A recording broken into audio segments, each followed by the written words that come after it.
Hello viewers, ఈ వీడియోలో మీకు హెల్త్ ఇన్సూరెన్స్ గురించి చెప్పబోతున్నాను. దాని బెనిఫిట్స్, తీసుకునే ముందు ఎలాంటి జాగ్రత్తలు అనేది ఈ వీడియోలో ఎక్స్ప్లెయిన్ చేస్తాను. నాకు తెలిసినంత వరకు నేను ట్రై చేశాను పాయింట్స్ అనేది కవర్ చేయడానికి. ఈ వీడియో అనేది మీకు బాగా యూజ్ అవుతుంది. సో మనము ఎలాంటి ఇన్సూరెన్స్ తీసుకోవాలి, ఎప్పుడు తీసుకోవాలి అనేది ఈ వీడియోలో చెప్తాను. మనము మన లైఫ్లో 2 ఇన్సూరెన్స్‌లు అయితే కంపల్సరీ తీసుకోవాల్సిందే. అదేంటంటే ఒకటి టర్మ్ ఇన్సూరెన్స్, తర్వాత రెండోది హెల్త్ ఇన్సూరెన్స్. ఇవి ఇన్సూరెన్స్ టైప్స్ అన్నట్టు. టర్మ్ ఇన్సూరెన్స్ ఏంటంటే మనం చనిపోయిన తర్వాత మన ఫ్యామిలీకి అందే డబ్బు, మనీ. రెండోది హెల్త్ ఇన్సూరెన్స్ అంటే మనం ఎప్పుడైనా బెడ్ మీద పడ్డప్పుడు కానీ, ఇల్నెస్కి గురైనప్పుడు కానీ యూజ్ చేసుకునే మనీ. సో ఈ రెండు ఇంపార్టెంటే మనకి. అయితే దీంట్లో మనకి టైప్స్ ఆఫ్ హెల్త్ ప్లాన్స్ ఉంటుంది. అవేంటంటే మనకు ఫస్ట్ వచ్చేసేసి యాక్సిడెంటల్ ఉంటుంది, యాక్సిడెంటల్ పాలసీ. తర్వాత క్రిటికల్ ఇల్నెస్, తర్వాత మెడిక్లెయిమ్ అంటే ట్రెడిషనల్ ఇన్సూరెన్స్ అంటారు. ఈ యాక్సిడెంటల్ పాలసీ వచ్చేసేసి మనకి చాలా చీప్ ఉంటుంది. తర్వాత క్రిటికల్ ఇల్నెస్ వచ్చేసేసి మనకి తీసుకునే ముందు మాత్రం కొన్ని టర్మ్స్ అండ్ కండిషన్స్ అనేది బాగా తెలుసుకోవాలి. ఎలాంటి అంటే కొన్ని పాలసీలలో ఎలా ఉంటుందంటే ఒక ఫస్ట్ హార్ట్ అటాక్ వస్తేనే కవర్ చేస్తాము, సెకండ్ థర్డ్ హార్ట్ అటాక్ వస్తే మాత్రం కవర్ చేయము అనొచ్చు. రెండోది క్యాన్సర్ ఉందనుకోండి, ఫస్ట్ సెకండ్ స్టేజ్ మాత్రమే కవర్ చేస్తాము, 3-4 స్టేజ్లు అనేది కవర్ కాకపోవచ్చు అంటారు. సో క్లియర్గా అన్నీ తెలుసుకోండి. ఇక మెడిక్లెయిమ్ అనేది నార్మల్గా మనం చేసుకునే ఇన్సూరెన్స్. సో ఈ ఇన్సూరెన్స్ అనేది మనకి యాక్సిడెంట్తో పోల్చుకుంటే కొద్ది ప్రీమియం ఎక్కువ ఉంటుంది. అది యాక్సిడెంటల్ అయితే చాలా తక్కువ ఉంటుంది. అలానే క్రిటికల్ది కూడా డిఫరెంట్ అనేది పాలసీస్ ఉన్నాయి దాంట్లో, అంటే రేంజెస్ ఉన్నాయి. సో దాన్ని బట్టేసేసి మీకు ఏది బెస్ట్ అనేది అది చూసుకోండి. ఇంకోటి హెల్త్ ఇన్సూరెన్స్లో క్రిటికల్ అండ్ యాక్సిడెంటల్ అనేది క్లబ్ కాకుండా చూసుకోండి, సపరేట్గా తీసుకోండి అవి. సో మనకి ఇప్పుడు నెక్స్ట్ హెల్త్ ఇన్సూరెన్స్ గురించి చెప్తున్నాం కాబట్టి, హెల్త్ ఇన్సూరెన్స్లో మనకి ఒకటి వచ్చేసేసి ఫ్యామిలీ ఫ్లోటర్ ఉంటుంది, ఇండివిజువల్ ఫ్లోటర్ ఉంటుంది. అంటే ఇండివిజువల్ ఫ్లోటర్ అంటే ఏంటంటే సింగిల్ పర్సన్స్కి తీసుకోవచ్చు పాలసీ అది. నెక్స్ట్ అది ఫ్యామిలీ ఫ్లోటర్ అనేది మీరు కానీ, మీరు వైఫ్ కానీ, కిడ్స్ కానీ, పేరెంట్స్ కానీ ఎవరినైనా ఇంక్లూడ్ చేసుకోవచ్చు. కానీ బెస్ట్ ఏంటంటే మీ ఫ్యామిలీ ఫ్లోటర్లో ఎప్పుడు కానీ మీ పేరెంట్స్ని ఇంక్లూడ్ చేసుకోకండి.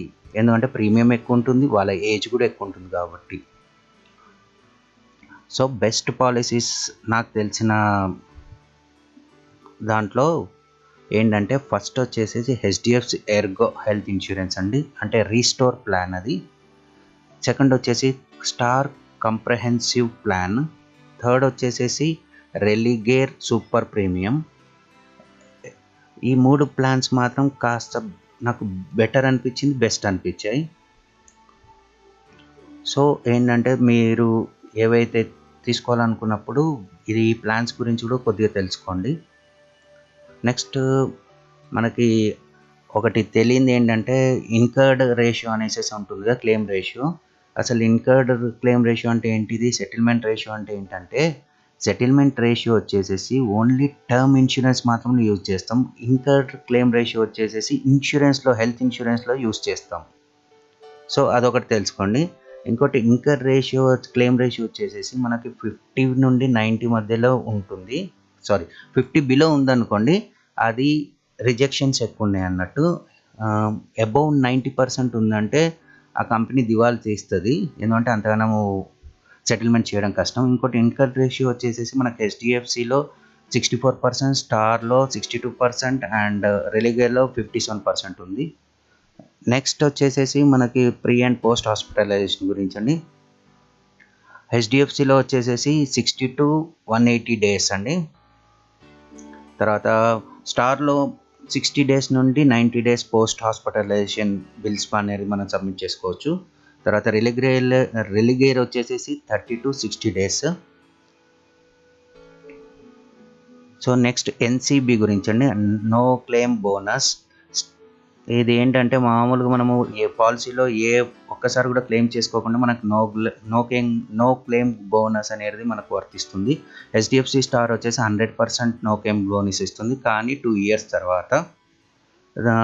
అదే రెలిగ్రేలో వచ్చేసేసి 150% ఇస్తుంది.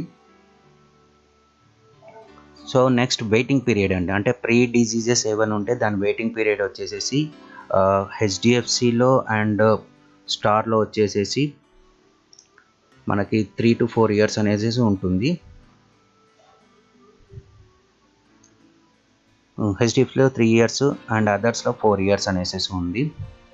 తర్వాత నెక్స్ట్ వచ్చేసేసి రీస్టోరేషన్ బెనిఫిట్స్ అనేది చాలా ఇంపార్టెంట్ అయిపోయింది. ఇది హెచ్డిఎఫ్సిలో అండ్ స్టార్లో అండ్ రెలిగ్రేలో మూడిట్లలో వన్స్ ఏ ఇయర్, అంటే సంవత్సరానికి ఒకసారి రీఫిల్ చేస్తుంది. కానీ హెచ్డిఎఫ్సిలో పార్షియల్ ఫిలప్ అనేది అడ్వాంటేజ్ ఉంది. ఏంటంటే ఎగ్జాంపుల్ ఏంటంటే హెచ్డిఎఫ్సిలో 5 lakhs ప్యాకేజ్ తీసుకున్నాం అనుకోండి, 3 lakhs అనేది హాస్పిటల్ బిల్ అయింది, ఇంకా రిమైనింగ్ 2 lakhs మిగులుతుంది కదా. నెక్స్ట్ టైం లోపే మనకి ఏంటంటే ఆ 2కి 3 lakhs అనేది యాడ్ చేసేసేసి మనకు మొత్తం 5 lakhs ఇస్తుంది. అది వేరే దాంట్లో బెనిఫిట్స్ లేవు. అలానే స్టార్ అండ్ రెలిగేర్లో మనం 5 lakhs ఇన్సూరెన్స్ తీసుకున్నాం అనుకోండి, 3 lakhs అయిపోయింది, తర్వాత మనకి 2 lakhs రిమైనింగ్ ఉంటుంది. ఆ నెక్స్ట్ క్లెయిమ్లో ఆ 2 lakhs అయిపోయిన తర్వాతనే మనకి రీస్టోర్ బెనిఫిట్స్ అనేది వస్తుంది. అంటే జీరో అయిపోయిన తర్వాతనే వస్తుంది. కానీ హెచ్డిఎఫ్సిలో అలా కాదు. సో ఆ బెనిఫిట్స్ అనేది హెచ్డిఎఫ్సిలో ఉంది. నెక్స్ట్ వచ్చేసేసి మనకు రూమ్ రెంట్ గురించి అండి. రూమ్ రెంట్ అన్నిట్లలోనూ సేమ్ ఉన్నాయి, దాంట్లో తేడా ఏం లేదు. తర్వాత మనకి డే కేర్ ఎక్స్పెన్సెస్ ఉంటాయి కదా, అవి ఒకటి చూసుకోండి, అవి మూడిట్లలో ఉన్నాయి. తర్వాత అంబులెన్స్ వచ్చేసేసి మూడిట్లలోనూ 2000 పర్ ఇయర్ ఇస్తున్నారు. సో నెక్స్ట్ వచ్చేసి ప్రివెంట్ హెల్త్ చెకప్ గురించి అండి. అదేంటంటే మనకి స్టార్ అండ్ రిలీగే వాళ్ళు 1 year తర్వాత మనకి 2000 or 2500 అనేది హెల్త్ చెకప్కి ప్రొవైడ్ చేస్తారు. అదే హెచ్డిఎఫ్సిలోనైతే 2 years తర్వాత 2500 వరకు ఇస్తారు. సో ఆ రిఫండ్ అనేది యూజ్ చేసుకోవడం మర్చిపోవద్దు. ఇంకోటి నెక్స్ట్ వెల్నెస్ ప్రోగ్రామ్ అనేసి ఉంది. అదేంటంటే మనకి ఆ ప్రోగ్రామ్ ఎప్పుడైతే ప్రొవైడ్ చేస్తారో వాళ్ళు 8 to 10% డిస్కౌంట్ అనేది ప్రొవైడ్ చేస్తారు. సో దాని గురించి కూడా ఒకసారి తెలుసుకోండి. నెక్స్ట్ మనకి ప్రీమియం పర్ ఇయర్, ఇది ఏంటంటే ఏజ్ని బట్టి ఉంటుంది, తర్వాత మెంబర్స్ని బట్టేసి ఉంటుంది. సో దాని గురించి కూడా పాలసీ కంపెనీతోని కనుక్కోండి. సో మనము ఇవన్నీ తీసుకుంటాం కదా, తీసుకునే ముందు ఏంటంటే ఇంకా మెయిన్గా ఇంకేమైనా మెయిన్ పాయింట్స్ ఒకసారి డిస్కస్ చేద్దాము. మనకు ఫస్ట్ పాయింట్ వచ్చేసేసి ఏమేమి డిజీజెస్ కవర్ అవుతుంది అనేది తెలుసుకోవాలి. సెకండ్ వచ్చేసేసి ఎప్పుడు కానీ మీ పేరెంట్స్ని మీ ఫ్యామిలీ ఫ్లోటర్లో యాడ్ చేయొద్దు, ఎందుకంటే హై ప్రీమియం కాబట్టి.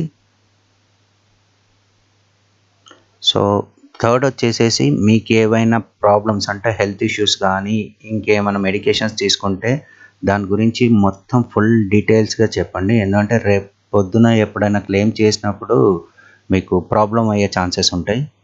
తర్వాత ఫోర్త్ పాయింట్ వచ్చేసి డే కేర్ ఎక్స్పెన్సివ్స్ అండి. అదేంటంటే ఇవాళ రేపు 2-3 అవర్స్లలోనే హాస్పిటలైజేషన్ అనేది ఉంటుంది. సో ఆ డే కేర్ ఎక్స్పెన్సివ్స్ ఏవేవి కవర్ అవుతాయి అనేది కూడా తెలుసుకోండి. తర్వాత ఫిఫ్త్ వచ్చేసేసి ప్రీ అండ్ పోస్ట్ హాస్పిటలైజ్ గురించి అది చెప్పేశాను. తర్వాత సిక్స్త్ క్యాపింగ్ గురించి తెలుసుకోండి. కొన్నిట్లలో క్యాపింగ్ ఇస్తాడు, అంటే 1%, 2% అనేసి ఉంటుంది క్యాపింగ్ రూమ్ రెంట్లో కానీ దేంట్లో అయినా కూడా. నెక్స్ట్ వచ్చేసి కోపేమెంట్ అండి. కోపేమెంట్ అంటే 60 అబోవ్ ఏజ్ ఉన్న వాళ్ళకైతే ఇవాళ రేపు ఉంటుంది కోపేమెంట్. సో దాని గురించి కూడా ఒకసారి తెలుసుకోండి. తర్వాత 8 చెప్పాను కదా, NCB preventive health checkup bills లేకుంటే రీఫిల్స్ కానీ ఏమైనా ఉంటే చెక్ చేసుకోండి. తర్వాత 9th వచ్చేసి సబ్లిమిట్స్ గురించి కూడా తెలుసుకోండి. ఏంటంటే సర్టన్ సర్జరీస్ కానీ లేకుంటే డిసీజెస్ కానీ ఏమైనా లిమిట్స్ ఏమైనా పెట్టాడా అనేసి. ఇదండి ఈరోజు ఇన్సూరెన్స్ గురించి తెలుసుకున్నాం. థ్యాంక్ యూ అండి.